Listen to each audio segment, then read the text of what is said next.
Baba speaks the contemporary languages of Twitter, LinkedIn, MySpace, and Facebook.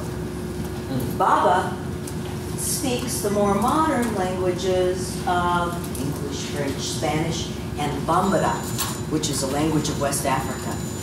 But most importantly, Baba speaks the ancient language of story. Please welcome Baba the Storyteller.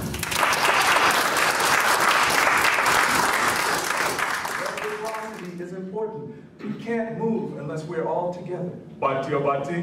Bati. Centuries and centuries, actually millennia ago, the storytellers of old had very difficult jobs.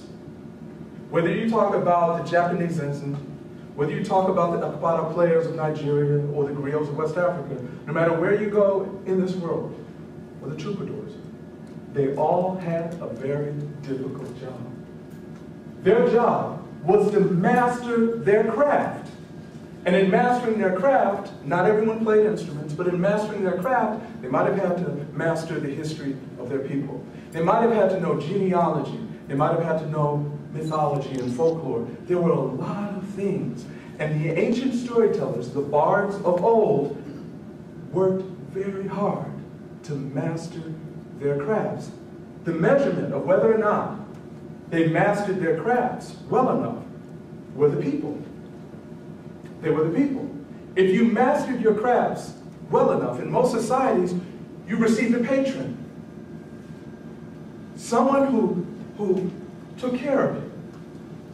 Someone who made sure that all of your needs were met, that you didn't need for shelter or food. This goes across the board in most societies in the world. The ancient bard or the storyteller had his or her needs met through patronage. The only way you could receive a patron is if you mastered your craft, if you were good.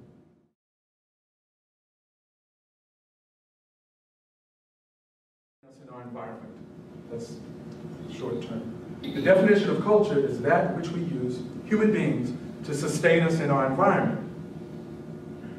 Storytelling is part of our culture.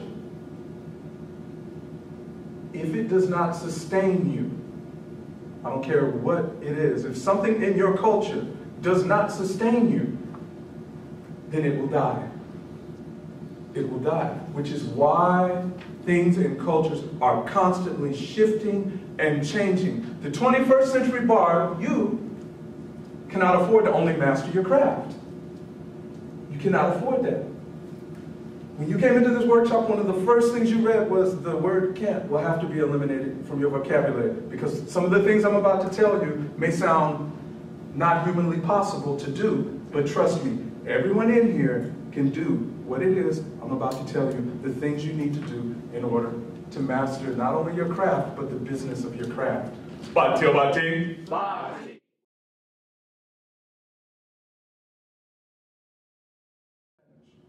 I did not choose to speak Spanish simply because it was for a job. I chose to do it because at heart and soul, I am a storyteller. Are you getting where I'm going with this? At my heart and soul, I'm a storyteller. You cannot call yourself a master of the word if you do not engage in words. It is our business model. Words are our business model. Batio bati. Bati. You cannot be afraid of technology. Batio bati. Bati. You cannot be afraid of technology, like the Greeks were. The Greeks were afraid of technology because there was this technology that came around. And Socrates said this new form of technology will ruin the mind. This new form of technology will deplete memory. This new form of technology promises, and these are my words, not his, I'm paraphrasing, promises to make an entire society of idiots. You know what technology Socrates was talking about? He was talking about writing. He was talking about writing. We, today, many storytellers, and I've been in conversation with you, so don't pretend that we don't, many of us today speak the same way Socrates did during his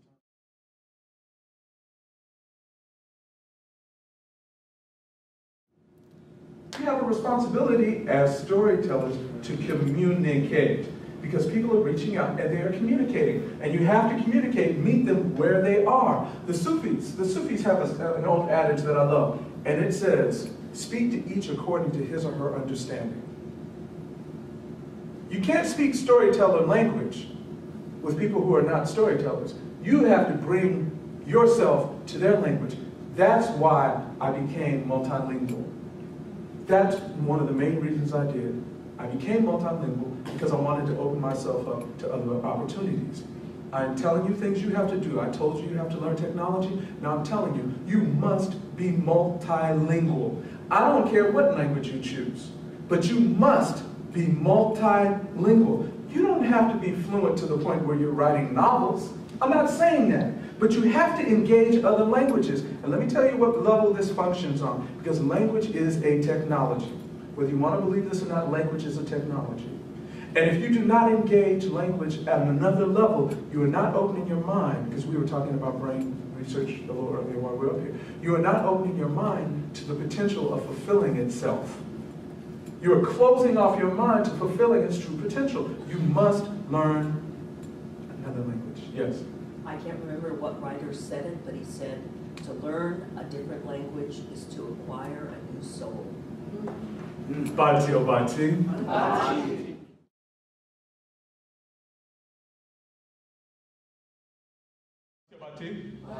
want to get through a couple of these real quick. Are you guys ready? Bati o bati. Wow, we have a lot of them, don't we? Okay. You don't have to identify yourself as a beginning professional storyteller. What are the fundamental first steps of making a business of storytelling? The first fundamental step, that I would say, is acknowledge storytelling as a business and then research what businesses do to become businesses. Don't think in terms of storytelling, think in terms of business. Bati o bati. How can I become more well-known? Facebook and too, I didn't really like it. Yeah, you don't like Facebook, but you want to become well-known, learn to like Facebook. I cannot put it any more simple than that. It is the contemporary party line. Those of you who raise your hands, you know what a party line is. You have to.